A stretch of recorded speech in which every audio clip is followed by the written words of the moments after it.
Hello, Smarteiros! Aqui é a Teacher Gisele Bertelli com mais uma live da Smart English. Lembrando, guys, que as lives acontecem às segundas às 20 horas. E para vocês terem certeza que vai ter live naquela segunda-feira, dá uma olhadinha lá nos nossos stories. Sempre que tem live, a gente coloca nos stories, ok? Dá uma checada lá. Bom, guys, a live de hoje está muito legal. Nós vamos falar sobre expressões idiomáticas em inglês. É uma série com várias expressões e hoje é só a parte 1. Eu espero que vocês gostem. Bom, para a gente aprender uma língua, não basta só falar aquela língua. A gente tem que entender a cultura, né? Por que aquelas pessoas falam daquele jeito? Por que elas não falam igual a gente fala aqui no nosso país, na nossa língua materna? Por que se eu falar tal expressão, ou se eu falar tal palavra, ou se eu falar tal frase e traduzir literalmente para aquela língua, eles não vão entender ou não vai dar o sentido que eu queria? Então a gente tem que entender o quê? Que cada expressão, principalmente as expressões idiomáticas, elas foram construídas de acordo com a cultura daquele país, daquela língua. Tem uma história por trás de cada expressão, cada ditado popular. Então é muito interessante a gente não só traduzir, não ficar traduzindo tudo ao pé da letra, e sim estudar cada expressão, tá bom? Então vamos lá, vamos começar. Bom, a primeira expressão que a gente tem que entender a origem, a história dela para compreender melhor, para não errar na hora de falar, é It's raining cats and dogs. It's raining cats and dogs. O que eu quero dizer com isso? Quando tá chovendo muito forte, tá chovendo muito, em português eu falo que tá chovendo canivete. Por que tá chovendo canivete? Porque essa chuva forte, a sensação dos pingos tocando na nossa pele, vai fazer com que a gente sinta cortando, machucando, como se fosse canivete. Então, às vezes, você vai sair, você marcou um cinema, alguma coisa assim, né? Num passado bem distante, né? Porque agora, com a pandemia, a gente tá tudo preso em casa, né? Mas tudo bem, vamos imaginar que hoje é noite de cinema, você vai sair, tá aquela chuva forte, e aí sua mãe fala, não vai, filha, não vai, filho, tá chovendo canivete.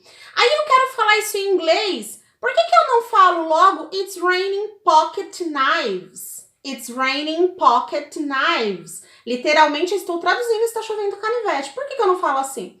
Porque eles não vão me entender. Porque na cultura deles, essa frase idiomática, essa expressão, ela foi criada de acordo com uma história. Qual que era essa história? Por que ao invés de falar que tá chovendo canivetes, eles falam está chovendo gatos e cachorros? Gente, o que é isso? O que eles querem dizer? Antigamente, muito antigamente na Europa, as casas elas eram cabanas. Isso aí, cabanas.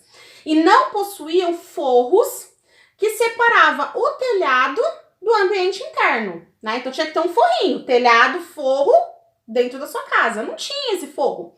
Então os bichos, eles subiam pelas vigas e se abrigavam ali em cima. Então você conseguia ver os bichos, imagina? Você podia ver o gato, você podia ver o cachorro, você podia ver os ratos, enfim, as baratas, eles se abrigavam. Quando chovia muito forte, essa chuva fazia com que eles caíssem literalmente dentro das casas. Então a chuva forte fazia com que eles deslizassem para dentro da casa. Então, exatamente com chuva forte, está chovendo gatos e cachorros. Por quê? Porque era isso que acontecia. Chovia mesmo gato e cachorro. Hoje, isso não acontece mais. E aí, por isso que a gente não entende, né? E porque no Brasil as coisas eram diferentes. Mas foi criado assim, nessa história, né, de acordo com essa cultura, então é legal você entender. Se você traduzir está chovendo canivete ao pé da letra, não vão te entender. Mas se você falar It's raining cats and dogs, ok, tá bom? Nós temos outra expressão aqui. Essa expressão aqui, eu acho que ela não é tão conhecida quanto a primeira, tá? A segunda expressão é fresh as a daisy.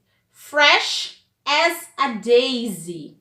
O que isso quer dizer? Quer dizer, significa que a pessoa tá bem, tá descansada, tá renovada, tá fresca como uma margarida. Daisy é margarida. Então, né, já lembrem a namorada lá de quem que ela é namorada? Do Pato Donald, né?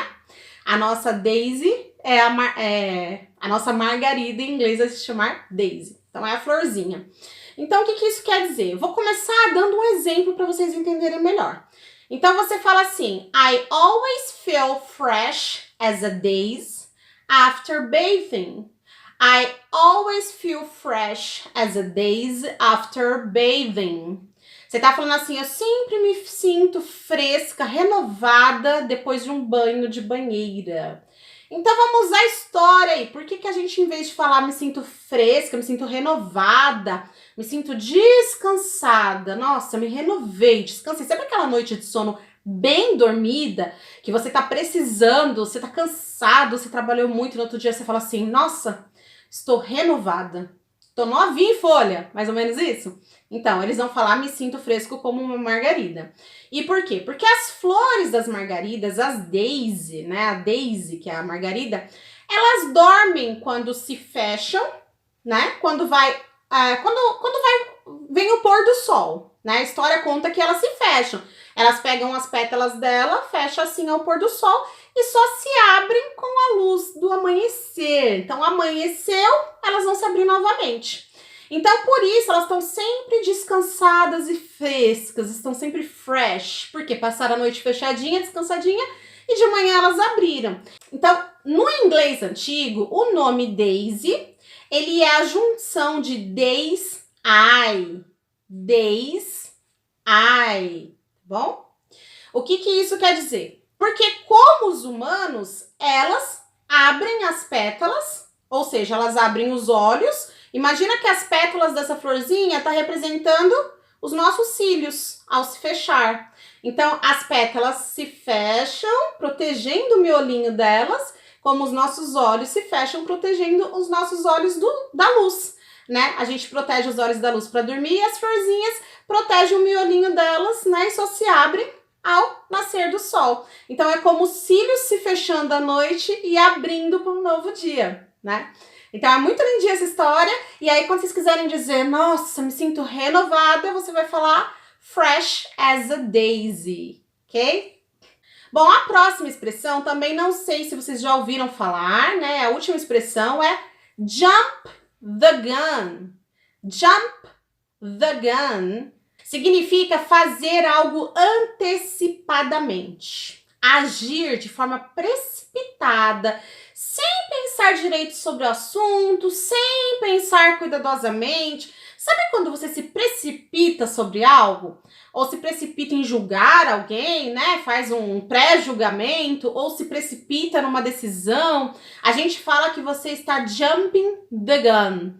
Pulando a arma, né? Você tá pulando a arma. Por que se usa essa expressão? Porque essa arma é a pistola que dispara para dar uma partida na corrida. Sabe aquele assim, preparado, fogo? E aí eles atiram e aí todo mundo corre, né? Seja a cavalo, seja, sei lá, no atletismo, enfim. Tem que ouvir o disparo para todo mundo correr junto. Agora imagina que você tá apressadinho nessa corrida. Aí ele fala, preparar, apontar, você corre. Você ouviu o som da arma? Não, você pulou o som da arma. Então você pulou a arma, né? O tiro da pistola. Então você está jumping the gun. Isso quer dizer o quê? Que você está se precipitando, se adiantando. Vou dar um exemplo para vocês poderem usar depois, tá? No inglês de vocês no dia a dia. Então você começou um namoro agora, né? Faz um mês que você começou a namorar. Chegou em casa e falou, mãe, eu vou me casar. Sua mãe vai falar, filho, você tá se precipitando, o que é isso? Já tá pensando em casamento? Então você tá, né, jumping the gun. Sua mãe vai falar assim, isn't it jumping the gun to be talking about marriage already? De novo. Isn't it jumping the gun to be talking about marriage already? Então ela falou pra você, não é se precipitar, não é se adiantar, já tá falando de casamento, né? O que ela falou? Não é se precipitar, já estar falando em casamento. Você conheceu a menina ontem, você já tá pulando o som da arma. Então, vai com calma, é preparar, apontar, fogo, atirou e aí você decide. Tem que pensar bem, não pode se precipitar, tá bom? Então, guys, hoje foram essas 3 expressões para vocês. A gente vai continuar, tá? Na próxima live, não esqueçam de olhar nos stories, os dias que vão ter lives vai estar lá, escrito hoje tem live nessa segunda-feira, tá? Porque pode acontecer de não ter. Então, fiquem de olho antes pra gente se encontrar às 20 horas no Instagram, Smart English, @online classes. E se você quiser melhorar seu inglês com umas dicas bem legais, vai lá, baixa o e-book, tem lá na bio do Instagram, só clicar, lá tem o link, baixou, é seu, tá muito bom. E quem for assistir pelo YouTube, vou deixar na descrição do vídeo, é só clicar e baixar. E vejo vocês na próxima live. See you!